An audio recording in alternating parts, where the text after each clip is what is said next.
Hello বন্ধুরা, welcome to my channel Sumi's world. তোমরা সবাই কেমন আছো? আসলে অনেক অনেক ভালো আছো।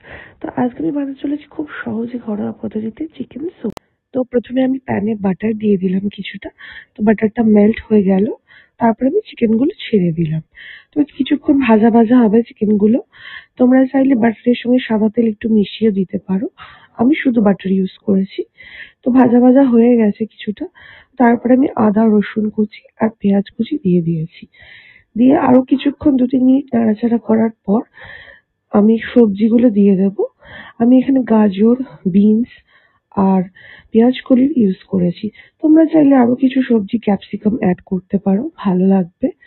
তো এগুলো দিয়ে কিছুক্ষণ নাড়াচাড়া করে নেওয়ার পর নুন, গোলমরিচের গুঁড়ো পরিমাণ মতো দিয়ে দিতে হবে। তো দিয়ে আমি আরো কিছুক্ষণ নাড়াচাড়া করার পর যখন হালকা একটা গন্ধ এসছে সুন্দর, আমি জল ঢেলে দিয়েছি। আমি ১ লিটার মতো জল দিয়েছি, কারণ জলটা আরো কমবে। তোমরা বুঝে তোমাদের মতো অনুযায়ী দেবে। তারপরে ১০ মিনিট ঢাকা দেওয়ার পর আমি মাংসগুলো দেখলাম সেদ্ধ হয়ে গেছে বেশ। আমি তুলে নিয়েছি। এই যে দেখো, এরকম ভাবে শ্রেড করে নিতে হবে মাংসগুলোকে ছাড়িয়ে। তারপরে আবার আমি স্যুপের মধ্যে ঢেলে দিলাম। আর কিছুটা পেঁয়াজ কলির পাতা দিয়ে দিয়েছি। আর কিছুটা কর্নফ্লাওয়ার গুলে আমি জলের মধ্যে অল্প দিয়ে দিয়ে একটু একটু করে নাড়াবো। একেবারে নাড়াবে না, তাহলে জিনিসটা গাঢ় হবে না। তো এই আস্তে আস্তে করার পর অনেকটা প্রায় গাঢ় হয়ে এসছে। তো কিছুক্ষণ ফুটিয়ে রেখে আমি তারপরে নামিয়ে নিয়েছি।